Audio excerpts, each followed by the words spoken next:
Hello and welcome to this week's Bible study.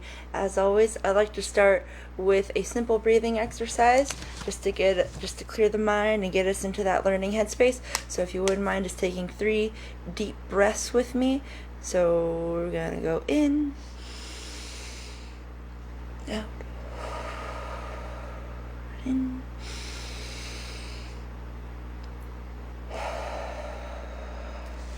in.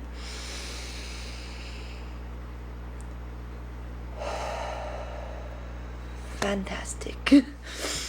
So after the breathing exercise, I like to play a quiet worship song to kind of continue that meditative headspace. I can't play it here because of copyright reasons, but for those watching on YouTube, you can go to the description and just click on the quiet worship link. For those watching on Facebook, you could probably just scroll down and it'll be right there.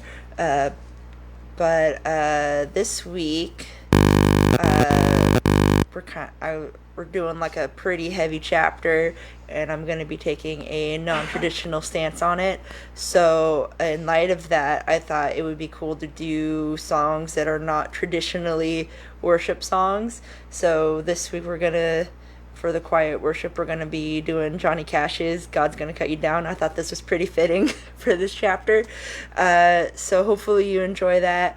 And while you're listening to it, it's the same thing. You just want to, meditate on the lyrics, keep your deep breathing, maybe sing along to the lyrics, which I'm sure you know.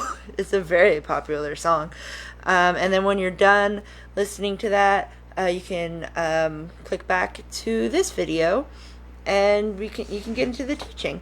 And wouldn't that be fun? So for those watching on YouTube, if you want to pause the video and click on the link right now. And you're back. Hopefully that was a nice reflective time for you. We also, after this quiet worship time, I like to do another quick prayer for the study. It's a pre-written one. It's going to be the same every week, and I don't got any problem with that. So we're just going to do that now. God, thank you for bringing us all here tonight. Please guide my tongue and heart during this teaching, and guide everyone during the discussion and prayer time. Help us to be a reflection of your light by enlightening us to your ways with love, patience, and curiosity. We love you, God. Help us to love each other like you love us. In your name we pray. Amen. All right, so now we're getting into the teaching, and wowee, a lot of fucked up shit in this one. It's definitely going to be one of the harsher chapters. A lot of rape stuff, so anyone who doesn't want to hear about rape might want to skip this one, but I think it's actually kind of cathartic for rape victims considering the ending. And this is one that I think it's misinterpreted a lot, so it's an important one to clarify. So for those willing, let's jump in. So Genesis 19 of the New King James Version starts. Now, the 2 angels, the ones who were with God and Abraham in the last chapter, the 2 angels came to Sodom in the evening, and Lot was sitting in the gate of Sodom. Okay, so a bit of setting. The gate of ancient towns tended to be kind of like the town hall areas. Excuse me. A lot of commerce deals got negotiated there, and you had various types of officials supervising who comes in and out. Hard to say if Lot is an official greeter there or if he's just there on his own merit. Most commentaries agree that he was in fact an official greeter, and that was like an esteemed role in Sodom. But it's also possible this was just a personal community project to protect innocent travelers who wander through and protect them from the ravages of Sodom, as we see him do in the next verse, which is, when Lot saw them, he rose to meet them, and he bowed himself with his face toward the ground, and he said, Here now, my lords, please turn in your servant's house and spend the night, and wash your feet, then you may rise early and go on your way. And they said, No, but we will spend the night in the open square. But he insisted strongly. So they turned in to him and entered his house. Then he made them a feast and baked unleavened bread, and they ate. I think it's a little funny how they write this in the text. Lot offers to house them for the night, and these angels who, unbeknownst to Lot, have a duty to inspect the town for moral infractions, and they tell him, we're just gonna sleep on the square, like it's fine, this is what we're here for. And Lot's like, oh no, you don't want to do that, trust me. And like Lot clearly knows how terrible Sodom is and wants to save these innocent bystanders from finding that out themselves the hard way. So there's that. That's my funny little, yeah, he would strongly insist, wouldn't he? But something else I found interesting about this is the text never says that the angels were disguised necessarily. They were definitely in the form of men, but, they're spiritual beings and they can take whatever form they want. But we don't really get a sense of how they were perceived by others, status-wise. They could have looked like average-looking people, or maybe they went with a more fancy look, which is why Lot, who knows how rough the city is, approached these very soft-looking gentlemen. Or maybe they had some kind of aura that people knew had an association with the power of the servant of at least a god. There is an implication that there was something enticing about how these angel dudes looked, and I wonder what that something is. There's no way to tell for sure, but it's something I wonder about. But more on that after the next verse, which is, Now before they lay down, the men of the city, the men of Sodom, both old and young, all the people from every quarter, surrounded the house. And they called to Lot and said to him, Where are the men who came to you tonight? Bring them out to us, that we may know them carnally. So, I personally find it a bit odd that all the men in Sodom came out to try and rape these dudes. And that is what they are trying to do. By the way, in case you missed that. But all the men in Sodom came to Lot's house. Like, normally in seedy places like Sodom, you gotta deal with, like, gangs and such. But essentially, like, the whole town. Now, of course, this could just be a testament to how terrible Sodom is when all the town is a bunch of murderous rapists. But it just seems like a lot for just two random guys. Surely random guys come in and out of the city all the time. I assume all the townsmen aren't constantly trying to rape every single new person that comes in, and that'd just be terrible for business by all accounts. Sodom was a thriving metropolis. I don't know a whole lot about the cultural norms back then, but I still kind of doubt that was their policy. So this now goes back to my previous ponderance. What was it about these two angels that got these guys so hot and bothered? They weren't talking about robbing them, so I don't think it was because they looked rich. Were they just like especially pretty? Did they look like some foreigners that Sodom was at odds with?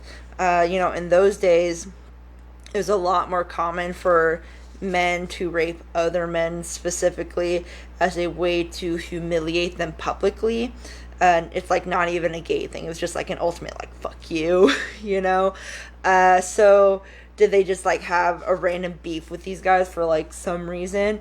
Maybe there was some tension between Sodom and Lot, who was clearly interfering with Sodom's, like, tourism industry. So, what better way for vengeance than to gang rape his guests and send a message to others that no one is safe at Lot's? Another theory I have is possibly everyone knew these guys were angels. As I stated, the text doesn't say they were necessarily disguised, And we'll see later, no one's really like surprised when they start doing like supernatural things. Perhaps this is just like another details that the writers didn't think was worth mentioning, or maybe it shows that everyone knew that these were angelic beings from the start. And if they knew, that would explain why Lot had picked them out from the crowd and why the whole town was trying to rape them. This is maybe like a few centuries after the heyday of the Nephilim, and maybe their origins got like a little muddled, so they just knew it had something to do with having sex with angels. So perhaps the men thought if they raped the angels, they would get like superpowers like the Nephilim. I think that would at least explain why the whole town wanted a piece of them. Power is a pretty good motivator. It could have also been like going back into like the humiliation thing. God, maybe Sodom like really did not like God, so when they saw that his representatives were here, they were like, oh, let's fuck with these guys, let's mess these guys up. But either way, I'm not really sure how possible this theory is. It's just something that I thought of. Perhaps someone who has a better grasp on the original Hebrew and culture of the time can disprove it. But for now, we can only wonder. Then move on to the next verse, which is, so Lot went out to them through the doorway, shut the door behind him, and said, please, brethren, do not do so wickedly. See now, I have 2 daughters who have not known a man. Please, let me bring them out to you, and you may do with them as you wish. Only do nothing to these men, since this is the reason they have come under the shadow of my roof. So, I just want to throw this out there. If there is a murderous gang outside your house trying to rape your guests, please don't offer your virgin daughters to them as a consolation. When Lot did this, he proved himself to be a great host, but a terrible father. But that's kind of what the culture was at the time. Hospitality has always been like a big deal in a lot of Middle Eastern cultures, even now, but women, not so much. Especially back then, they were seen more as like a property than people, even when they were related to you. So choosing one's guests, even ones you just met, over your own daughters that was just easy math for Lot. Now, a lot of dissenters of the Bible might use this to claim that God expects you to give up your children in this situation, and that this is encouraged in the Bible. But I want to clarify, just because one of the good guys does something in the Bible doesn't mean that God necessarily approves of it. Nowhere does it say that God approved of this thing that Lot did, nor did he condemn it. It's just simply a thing he did to protect his guests. And yeah, God saved Lot after this incident, but he probably would have saved him if he had just told the gang to go away without mentioning his daughters. If anything, this is an example of Lot's compromising nature. He's not exactly like a bold man of justice. Instead, you see him doing a lot of people pleasing, trying to make everyone happy, at the cost of his own children even. It's a bit much, and it'll bite him in the butt later, but we'll get into that later. For now, let's just see how the crowd responded to Lot's offer in the next verse, which is, and they said, stand back. Then they said, this one came in to stay here, and he keeps acting as a judge. Now we will deal worse with you than with them.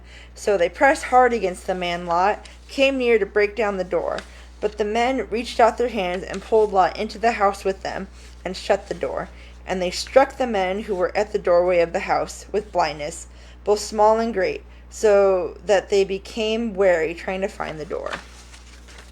So there's some poetic justice there. The men were now as physically blind as they were spiritually blind. And there's a little tidbit for you there. The verse continues. Then the men said to Lot, have you anyone else here? son-in-law, your sons, your daughters, and whomever you have in the city, take them out of this place, for we will destroy this place, because the outcry against them has grown great before the face of the Lord, and the Lord has sent us to destroy it. Okay, so it's rant time now. So an unfortunate majority of Christians use this passage as evidence that God hates gay people, or at least that homosexuality is a sin. However, I would argue that this is very clearly a story against gang raping, and I think it's very telling that the church focuses on the gay part and not the raping part. I wonder why they would do that. I'll take it a step further and say that there is no blatant condemnation of homosexuality in the entire Bible that I can see. Every single verse used to push a homophobic agenda is actually usually attached to something else. At least all the ones I've seen, they're always attached to something else. So here it's about rape. God's very against rapists, which is great. I love people who are against rapists. In Leviticus and other verses, that quote Leviticus, saying that men who have sex with other men are an abomination. That word for abomination is generally only used for things like murder or egregious deception, like the worst of the worst, things that actively harm other people. And I have yet to hear from any conservative Christian how homosexuality harms anyone any more than a heterosexual one could.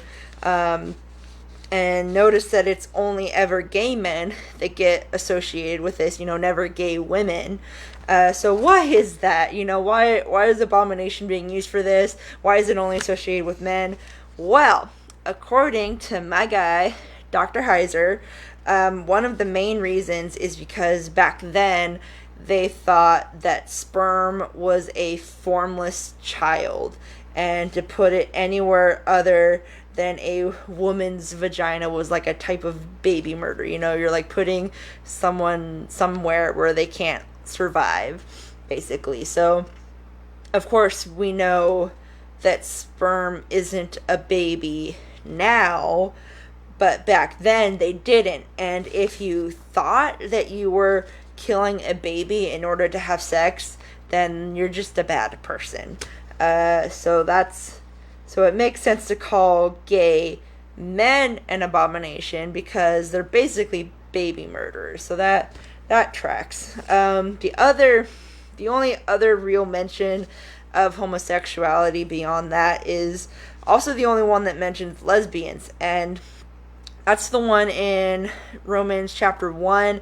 And if you're not looking at the surrounding context of the relevant verse, and yeah, it sounds like a pretty straightforward verse condemning all gay people, but the thing about it is, if you look at the whole chapter, God initially condemns these people for their idol worship, and he gives them up after the idol worship, and then after that, now they're having sex with each other. And when the chapter goes into the gay people, it doesn't sound like it's a committed monogamous relationship between two people who are in love. It sounds like a giant sex orgy where everyone is just sleeping with everyone, probably as some ritualistic thing in the name of their false gods. I would imagine any kind of ritualistic sex cult would be frowned upon by God. Unfortunately, sorry. Sex cults aren't a thing in Christianity. Yet I can't find one example in the Bible of someone who is in a monogamous gay relationship with someone they love, and for that alone, they get condemned. Now, some would say that this is an argument from silence, which isn't great evidence. However, I would push back and say that the time that this was written would have made it near impossible for an upstanding gay citizen to exist in the Bible. Back then, There were no readily available hospitals or retirement home or like a brimming workforce that was readily accessible to anyone who needed help with their business, or even just like a lot of like established armies that could protect your area from invaders. It was largely nomadic, and even like the cities were kind of limited in their resources. They depended on the people who lived in those cities completely. It's all the men in the village. It's not just these select men in the village. It's all the men in the village have to be protecting whatever area. So the large majority of people had to rely on their children to take care of them if they got sick or old. And, the more you had, the better to defend your land from invaders and work said land. So even a moral gay person who believed in God would have had to suppress their lust for the sake of having children in order to strengthen their familiar tribe. They got to do it for the family, basically. And those who refused and followed their hearts would be seen as selfish dicks who probably wouldn't be taken care of when they were old, since only their kids were supposed to do that, and no one is going to take care of someone else who intentionally didn't do the things that they had to do, in order to be able to ensure a peaceful retirement. No matter what the reasons, if you could have a kid and you just refuse to, then you're kind of seen as a hindrance to society. So a righteous gay person back then was one who suppressed their desires and entered into a straight relationship.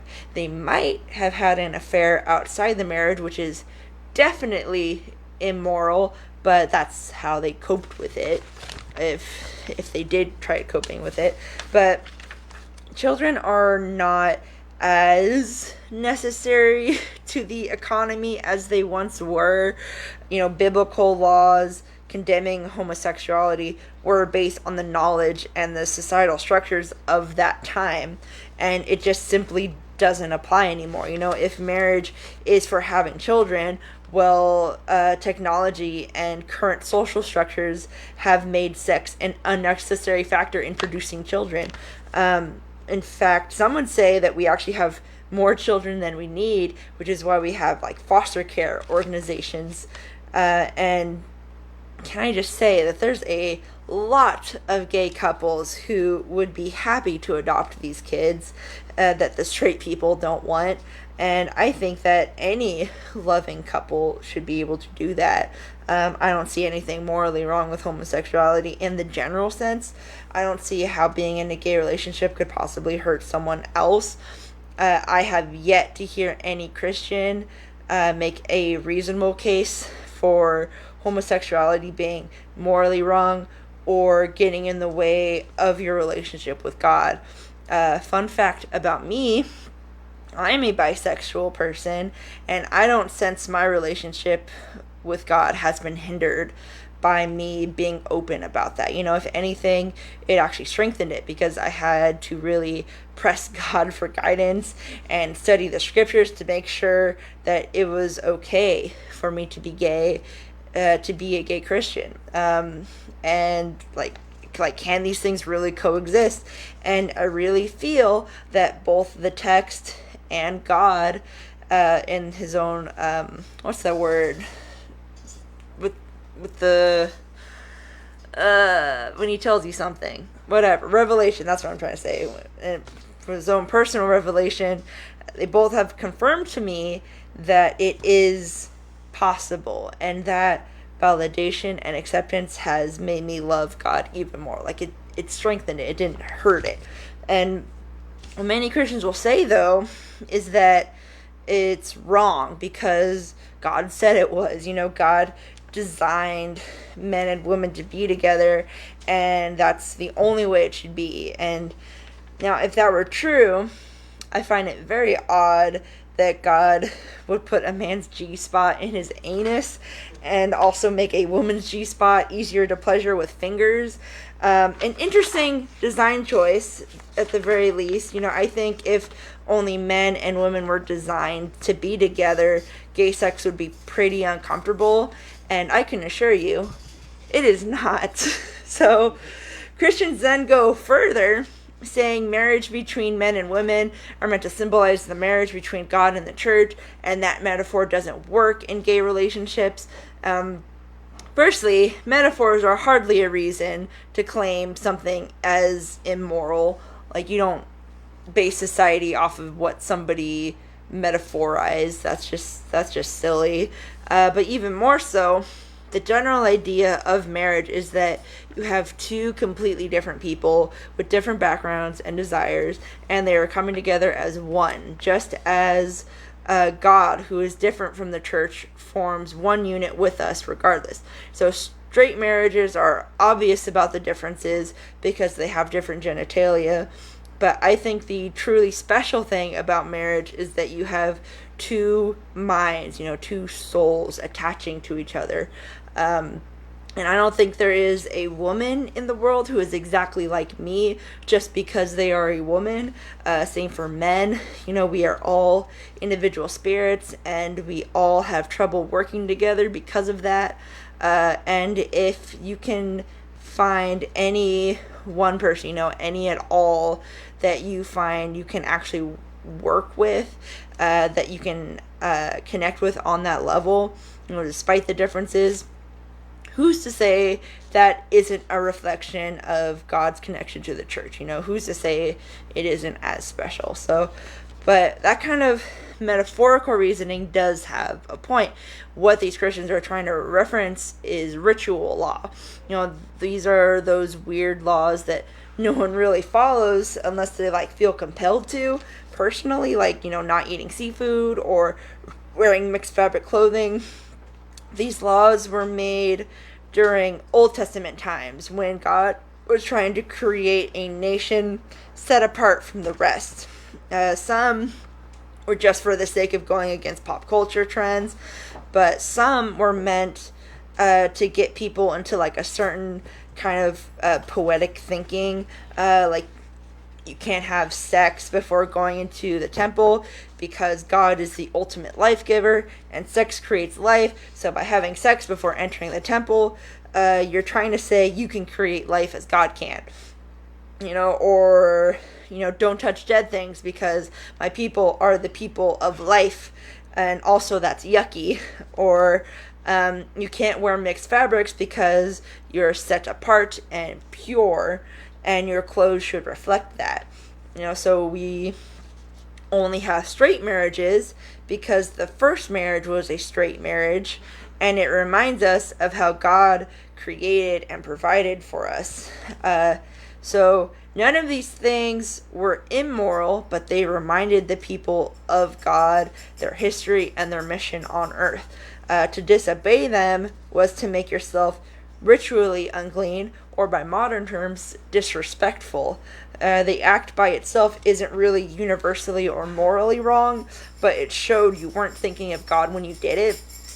And just like how some people, they don't want you wearing shoes in their house, or when parents tell you, if you live under my house, these are my rules. It's just seen as rude or inconsiderate if you don't respect their personal space when you enter into, you chose to be here, so these are the rules you have to follow.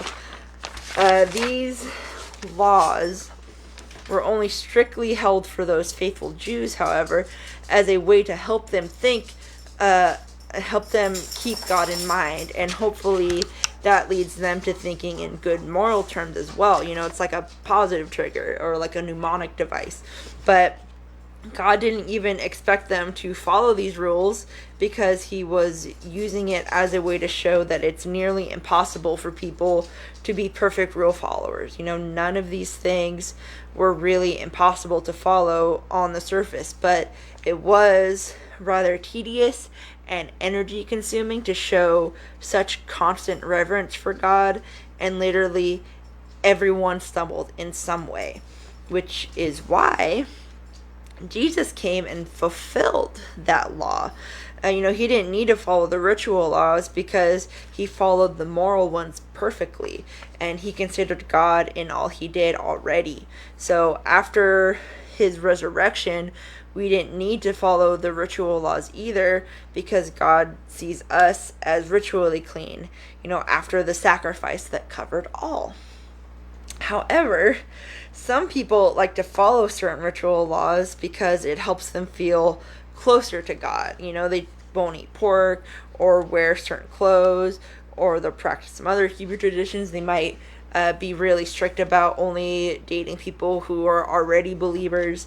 It can even go beyond the ritual law into things like sustaining from all alcohol, or certain types of like non-Christian art, like the heathen, pagan media.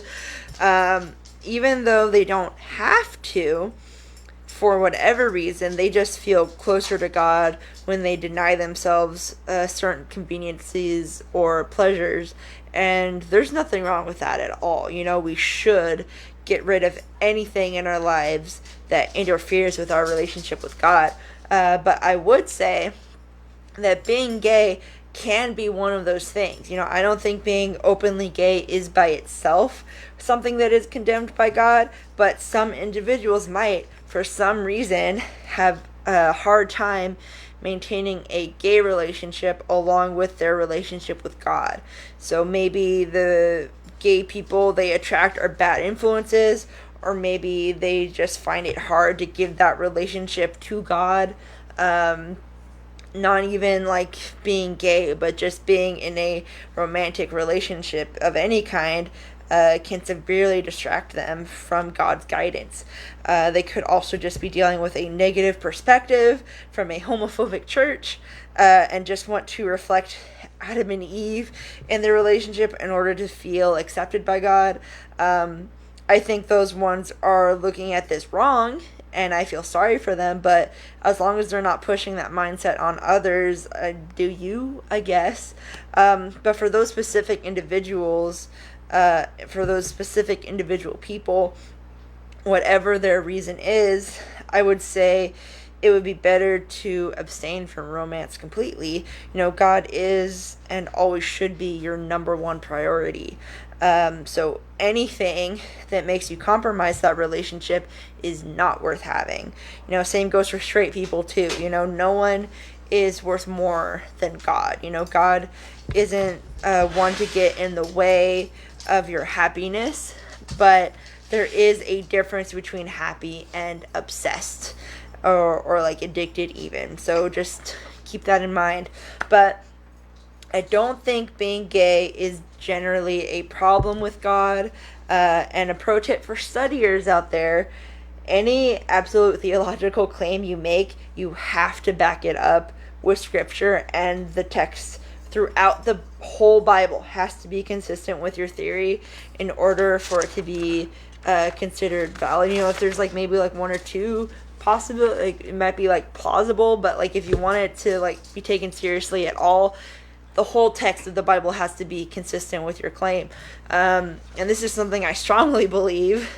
So as I've shown you, I'm saying with confidence, I don't see anywhere in the Bible that actually is condemning homosexuality as we know it today, once you consider the context in which it was written. God probably prefers straight people, since that was the original design, which is probably why the majority of people are straight. But I don't see how a sexless God would ultimately care about something as trivial as two people who are madly in love with each other and they just happen to have the same genitalia, especially if they're following like the Christian tradition of like dating and then marriage and all that fun stuff, and it's unfortunate that the church thinks that it matters, because they've rejected a lot of good people unnecessarily. The wild thing is they often accuse the gay community of being immoral, sexual deviants, always sleeping around with a ton of different people. Some even stating that the gay community has a higher rate of death, disease, and suicide than the straight ones. And that is evidence for it being wrong. Like if they were moral people, then they wouldn't have these problems.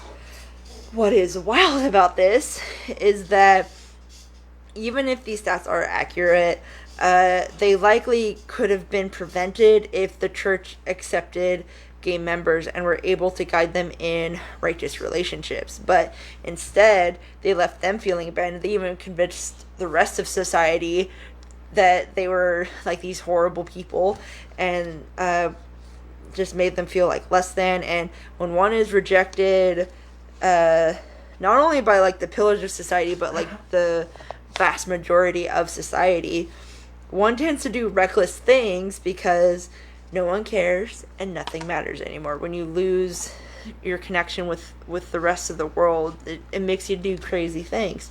So we now have a bunch of gay people acting out in defiance against the church and everyone that stands with the church, saying everything that they stand for as wrong and unjust and prudish. Even when some of the points that the church, outside of their homophobia, they actually have some decent points.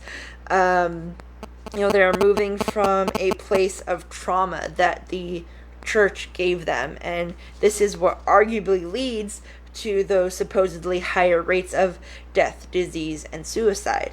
Yet the church has the audacity to blame the gay community for a problem that they caused. It's like all of those like racist lawmakers who say that the black community is in disarray because all of the absentee fathers, it's nothing the government did. It's just because all these black men keep abandoning their families, even though they were the ones who discriminately were locking up more black men than any other race or gender, and economically suppressing anyone who doesn't get locked up to the point that it would force more black men into a life of crime so as to keep that generational trauma cycle going. The problem isn't them. It's you. You are the one causing these people to act out the way that they are. Sorry, you are the source of this. So, I hope by pointing out biblically based evidence that God does not in fact hate gay people or really even care that they're gay in the first place. He did create them that way after all. We can finally end this unnecessary feud between the gays and the church. And hopefully we can now do the work of repenting for what we have done to the gay community, and hopefully guide them to a better understanding of what love actually is. And if you are not convinced, I hope you at least can be kinder to the gay community, because they do not deserve your hate. I will digress my rant here, though there is much more to be said about it, but that's like the bullet points. Hopefully I have said enough to get you guys thinking a little bit more critically about that. But let's see what Lot does after being given the warning that God's about to smite Sodom. So Lot went out and spoke to his sons-in-law, who had married his daughters, and said, "Get up, get out of this place, for the Lord will destroy this city." But the sons-in-law, he thought he was joking. So sons-in-law, also that married his daughters, seemed to imply that the daughters were married and were not actually virgins, and Lot just lied to the gang to make his daughters seem more enticing. And perhaps the gang knew that they weren't virgins, and that's why they rejected the offer. But most commentaries say that they're really just fiancés, and just like the way that marriage worked back then, the culture of the time, they just considered them fiancés. They just considered fiancés to be sons-in-law, like a close enough type of a thing. I'm not totally sure though, but that's what they're saying. So just either Lot lied or he didn't. So just point that out there real quick. Continuing to the next verse, which is, when the morning dawned, the angels urged Lot to hurry, saying, "Arise, take your wife and your 2 daughters who are here, lest you be consumed in the punishment of the city." And while he lingered, the men took hold of his hand, his wife's hand, and the hands of his 2 daughters, the Lord being merciful to him, and they brought him out and set him outside the city. So it came to pass, when they had brought them outside, that he said, Escape for your life. Do not look behind you, nor stay anywhere in the plain. Escape to the mountains, lest you be destroyed. So, no one believes Lot when he says that the city is going to be destroyed, which gives the implication that Lot is like the religious nut of Sodom that no one listens to. But clearly, the wife and daughters believe, because the angels dragged them out with Lot. By the way, how lucky that there were 2 angels to drag out 4 people, 1 person per hand, almost like God knew that only 4 people would be worth saving, but also that they would hesitate to leave. So he sent exactly the number needed to drag them out. It's just a little interesting how that worked out, But I digress.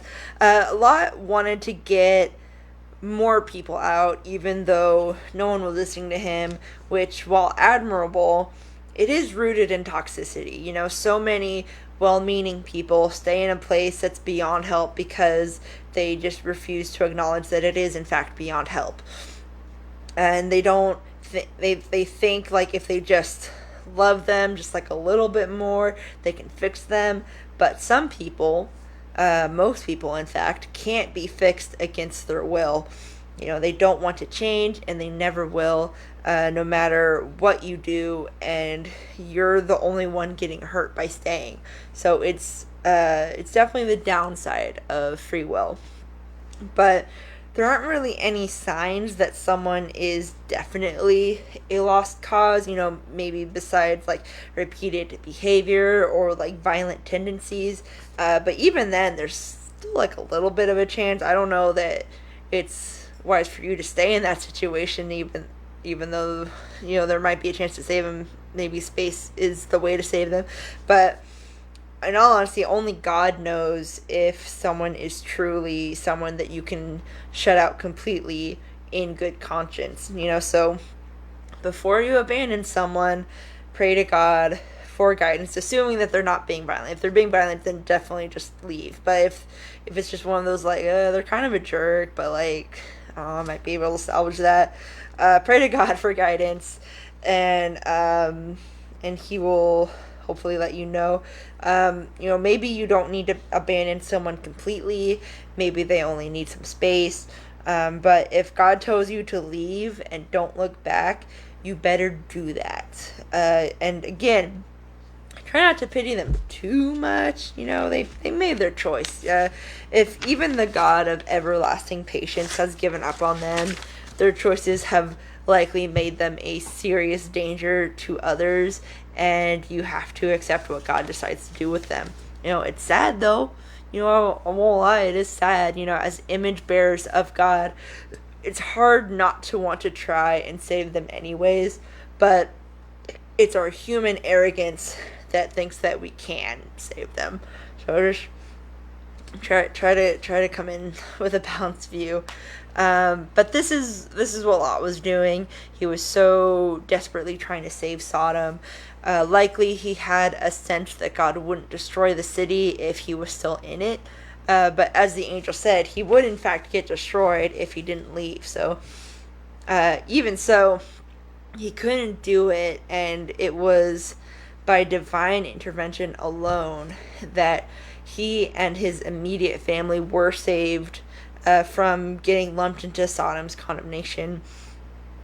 And how kind it is for God to override our foolish minds when we can't help ourselves. But speaking of foolish, let's see how Lot replied to the angel's warning in the next verse. So, then Lot said to them, Please, no, my lords, indeed now your servant has found favor in your sight, and you have increased your mercy, which you have shown me by saving my life. But I cannot escape to the mountains, lest some evil overtake me and I die. See now, the city This city is near enough to flee to, and it is a little one. Please let me escape there. Is it not a little one? And my soul shall be saved, and my soul shall live. That's what I'm trying to say. And he said to him, See, I have favored you concerning this thing also, and in that I will not overthrow this city for which you have spoken. Hurry, escape there, for I cannot do anything until you arrive there. And therefore the name of the city was Zor, which means small or insignificant.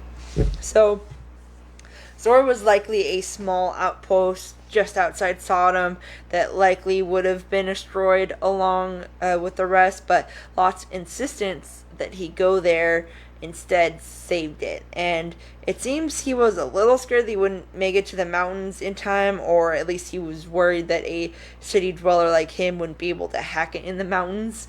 But he's just, he's just trying to like grasp at whatever he can salvage of his life in Sodom, which is probably a little bit cushy. Of course, it's a bit silly for him to think this way. If God tells you to chill in the mountains for a bit, you can assume that God will provide proper accommodations for you. I do wonder if God allows this change of plan just to get him out of the way and like on with it, or if he pities Lot as Lot pities Sodom. Destroying one's life is not an easy thing to do or accept, whether it's simple material comforts or your actual life. But anyways, it's something to ponder. Anyways, on to destroying Sodom and Gomorrah, finally. So, the sun had risen upon the earth when Lot entered Zor. Then the Lord rained brimstone and fire on Sodom and Gomorrah from the Lord out of the heavens. So he overthrew those cities, all the plain, all the inhabitants of the cities, and what grew on the ground. But his wife looked back, and she became a pillar of salt. And Abraham went early in the morning to the place where he stood before the Lord. Then he looked toward Sodom and Gomorrah, and toward all the land of the plain, and he saw, and behold, the smoke of the land, which went up like the smoke of a furnace. And it came to pass, when God destroyed the cities of the plain, that God remembered Abraham, and sent Lot out of the midst of the overthrow, when he overthrew the cities in which Lot had dwelt. So, I find this to be a bit of a comfort for rape victims such as myself. God destroys this town that was literally full of arrogant rapists, which are probably the worst type of people in existence. And it's just nice to know that God hates them as much as I do, and will destroy them for me. Really takes the load off my mind. I guess as a Christian, I'm supposed to feel bad for them, but as any survivor will tell you, that's a tough ask. There are few things in this world as dehumanizing as rape. It's hard to see your rapist as anything else but a monster, even if they're otherwise an upstanding citizen of the community. And trust me, a lot of them are. There's just no reason for it. Even some types of murder and theft can be rationalized in dire situations, but there's just no justification for rape. It's only satisfies one person, and they definitely could have done without it. The human experience is a vast and diverse one, though, and God often says that no sin is truly unforgivable under repentance. So I can only imagine there's got to be at least a handful, if not like at least one rapist that found God and redeemed themselves in some way. I don't know how that's possible, but I trust God to find a way for that. If anyone can do it, it's God. Mine hasn't, so that's all I know. So I'll likely be a bit jaded on this topic. Talking about it kind of has me in a funk too, so I assume others might also be in a funk as well, so I'll probably link someone for you to talk to if you want. I just know I'm glad I'm seeing my therapist tomorrow. Anyways, a few quick notes before moving on to the next verse. Lot's wife looked back. Gotta do an honorable mention of Lot's wife. She looked back and turned to salt. Likely she looked back because her home was being destroyed and she couldn't help it, even after being told specifically not to. She couldn't help one more longing look.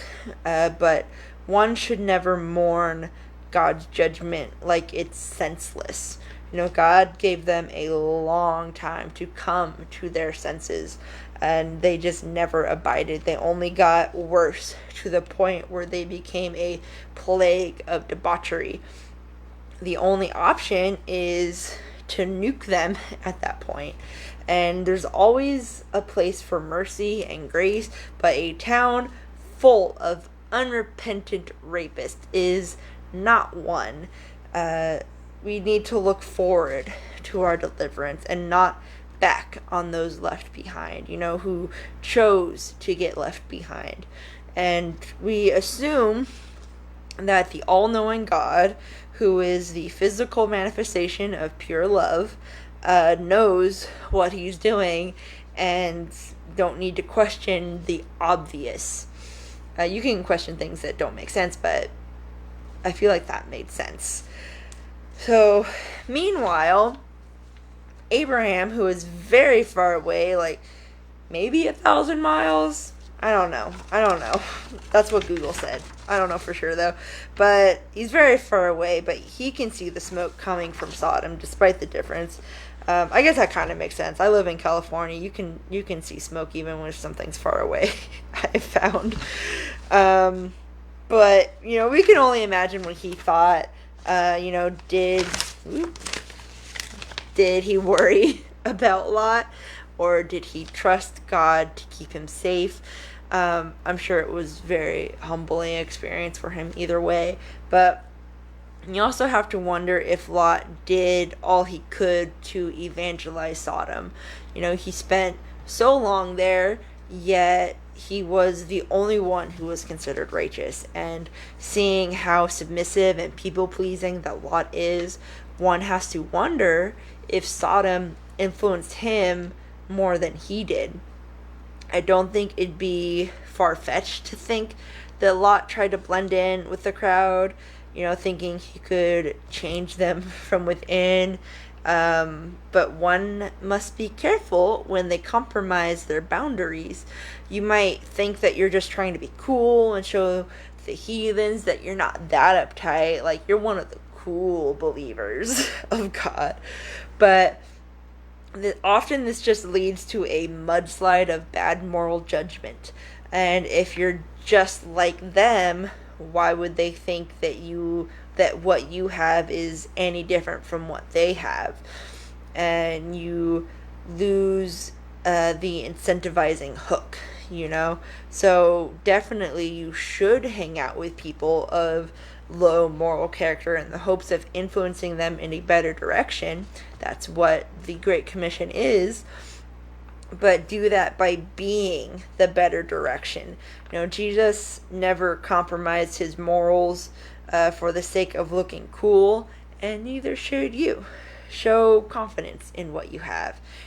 Be what God made you to be and let the results speak for themselves. Anyone who waves you off probably wasn't worth your investment anyways. And to be fair to Lot, probably everyone probably waved him off because, they were saying that, this guy's always judging us, so he probably was trying, sort of, but he probably wasn't that great at it. But, just throwing that out there because I know it's a problem for some people. So, after that, after school special, let's move on to the aftermath in the next verse. So then Lot went up out of Zoar and dwelt in the mountains, and his 2 daughters were with him, for he was afraid to dwell in Zoar. And he and his daughters dwelt in the cave. So, after all that whining, Lot and his kids still ended up in the mountains, away from civilization. Hard to say exactly why Lot found Zor to be sketchy all of a sudden. Maybe the locals were giving him the side eye since Lot, the religious nut, was the only survivor. Maybe they thought he was bad luck, not realizing that he actually saved this town by being there. Or maybe Lot had a revelation that God wanted him away from the city dwelling for a reason and decided to trust that. After seeing what God did to people who don't listen to God, and he was like, oh, maybe I should go to the mountains. Or maybe he was just like scared that what happened to Sodom will happen to Zor eventually, since Zor was so closely affiliated with them. And maybe the trauma of the previous events kept him from wanting to relive that ever again. Or maybe he was just like a completely unrelated bad vibe. Maybe he just did something stupid while he was there and then everyone hated him. Either way, Lot and his daughters are living in a cave now. And what did they do in that cave?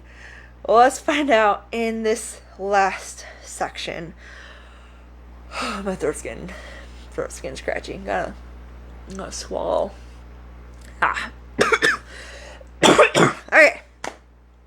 Now, the firstborn said to the younger, our father is old, and there is no man on earth to come in us, as the custom of all the earth. Come, let us make our father drink wine, and we will lie with him, that we may preserve the lineage of our father. So they made their father drink wine that night, and the firstborn went in and lay with her father, and he did not know when she lay down or when she arose. It happened on the next day that the firstborn said to the younger, indeed, I lay with my father last night. Let us make him drink wine tonight also, and you go in and lie with him, and we may preserve the lineage of our father. Then they made their father drink wine that night also, and the younger arose and lay with him, and he did not know when she lay down or when she arose. Thus both the daughters of Lot were with child by their father. The firstborn bore a son and called his name Moab, aptly meaning of his father. He is the father of the Moabites to this day.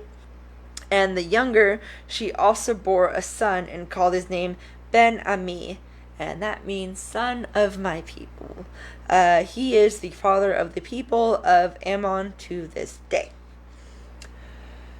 So, by a twist of irony, the father who was about to throw his alleged virgin daughters to a gang of ravenous rapists ends up himself getting raped by those very same daughters.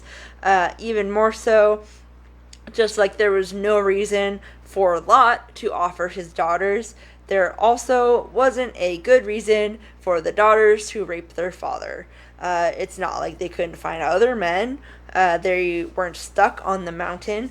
Maybe Lot was a bit more paranoid about the world after all that and was just trying to keep his daughters there. And, because of the sexism of the time, the daughters felt like they didn't have a choice. Like they had to stay with their father, but they definitely did have a choice. They just didn't bother thinking outside of societal norms. Didn't even try asking God about it first, because I'm sure God would have said something about that. So yeah, that's a bit messy. It's a very messy ending. But can we also acknowledge that that they even had wine to begin with in those isolated mountains? Like, they either grabbed it while they were being dragged out of Sodom, or, like, more likely, they grabbed some in Zor, knowing that they'd be up in the mountains. And, like, I guess that's the priorities they had. Like, they hesitated to leave Sodom, so they probably didn't pack much, if anything. They probably only had, like, a little bit of money, and they spent it on wine. And not just, like, a little bit, but, like, enough to get their dad blackout drunk at least twice. Like, wow. That's interesting.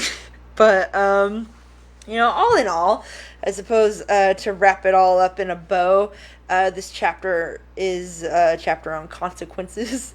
The things that you do will have consequences, and it's not, and if it's not something that God told you to do, it will probably be bad. Probably. I don't know. Probably, though. So, trust God's judgment over your own empathies. You can have poor judgment, but God never does. And on that cheery note, is where we will end this long ass chapter. And in light of wanting God's guidance, let's move on to prayer requests. Mia, you awake? No, I'm good. You good on prayers? Yeah, Mia's good. She has a little bit of stomach flu or something, so I guess I could pray about that, but she's good otherwise, so that's cool. So we're gonna pray for my cousin who is still dealing with grief, I'm sure, and also praying for Dr. Heiser. By the way, I should say, even though Dr. Heiser said something that was very pro gay people, I don't think he himself is somebody that supports gay marriage in the church, because he's a very conservative man, so I don't want to get him in trouble for that.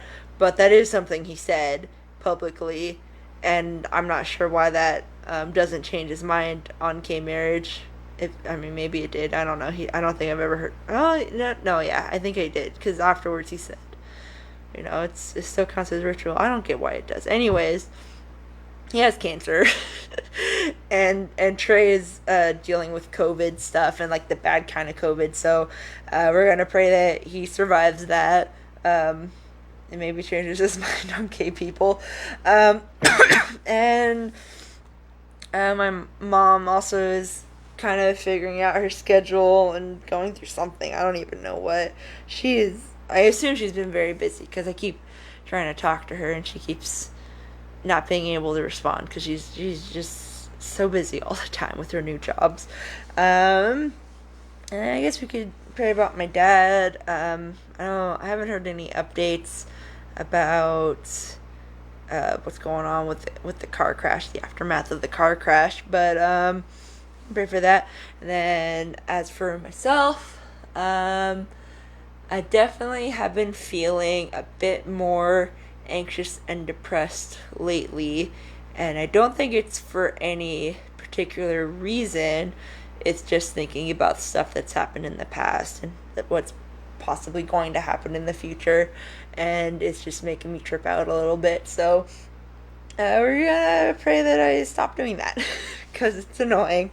But other than that, I've been pretty good. The days have actually been pretty good. It's just, when your brain is just so used to trauma, and then things are going actually good in your life, and then your brain's like, there has to be something wrong, like it's around the corner, and I think that's just what's happening. So that's fun. So yeah, let's do the prayer. I'm not. Yeah.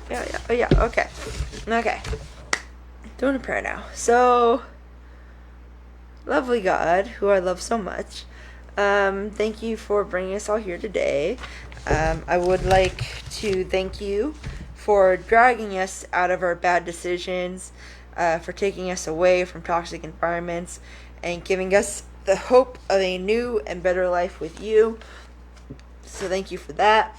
And since you are so merciful and kind, I'd also like to ask that you are with all these people who are dealing with all of these issues. I have my cousin and her son who are trying to navigate through the death of her husband, and I just pray that you excuse me, pray that you guide them through that. They seem to have a pretty good headspace on that, but grief is a funny thing. It tends to come up at weird times and come out in weird ways, so I just pray that they're able to release any of that tension in a constructive way, in a place where they won't be judged too harshly, and they're just able to get through that. I also like to pray for Dr. Heiser and Trey, who are battling various diseases, and I just they seem to also have a pretty good mindset on it, but I just pray that you keep that mindset up, and I'd strongly prefer if they were able to survive that, because they do such great work, and I think they're more useful alive than dead. So please, very please, keep Dr. Heiser and Trey alive, because I want to hear them say more things. And I'd also like to pray for my parents, whatever stresses they're going through. Give them guidance on that. Try to keep any damage to a minimum. And I pray that Mia gets through her stomach flu thing decently. All her very frequent health issues. Just pray that you're able to keep her from getting too disheartened about it, and that she's able to reach a healthy place soon. And I'd also like to pray for myself that I stop thinking too much about the past and the future, and I just try to consider the present a little bit more, try to appreciate that I'm currently in a time of peace, and that there's nothing especially wrong going on. It's just I'm mad about things, and I'm anxious about things, and it's difficult to process. So just pray that you help me process it in a constructive way that helps me to come out of it better and better able to handle things. And that is about all. So thank you again for all your greatness, and also thank you for giving me this time of peace to process things. Please don't throw anything else at me, because maybe you should, because then I'd know that I'd have something to be stressed about. I'm just stressed about nothing currently, so I don't know, maybe you should give me a reason to be stressed about something. But either way, thank you for the current peacetime, and in your name we pray. Amen. Amen. We did it. So, as always, if you have any questions or comments, I'm sure this one in particular, you're going to have some questions or comments. Just, post them in the comment section. If you have any prayer requests, they don't always have to be sad prayer requests. You can also have thankful prayer requests. That's allowed. You can also send those in the comments, or if you know me personally, then you message me. I don't know, whatever you want to do. But yeah, that's about all. So I always like to end every Bible study with a loud worship song, something a little more upbeat or fun, so we have a better we're ending on a high note. That's what I'm trying to say. And again, this week I didn't want to do traditional worship songs, or even what would be considered necessary Christian songs, just more songs about God, since I kind of went off the beaten path, so the music should also go off the beaten path. So I'm gonna be playing. So this week it's gonna be a song that's actually very special to me. I first heard it when I was struggling with whether I could, be gay, or whether I can be Christian, and is that something that can be together, or do I have to choose one? And that's really hard to choose one. I don't know why I have to choose one. Do I really have to choose one? And I was listening to this podcast, and they play music in their podcast as well, and they played the song, and it was you'll see, it's it's talking about how gay people are loved by God, basically, and it just gave me it felt like a divine, hey, it is possible to be a gay Christian and not be considered heretical, it's a thing, and I'm with you on this, and I'll show you. And it just felt like a little like, like one of those like signs from God, basically. So I thought this would be a good chapter to show you that song. So that is the song. It's called Queer Gospel by Erin, McKeown. So for those in the YouTube comments, those watching on YouTube, if you go underneath the quiet worship is a link for loud worship. Click on that link and be inspired. Okay, so that is all. So do that, and hopefully I'll see you next week. Okay, bye.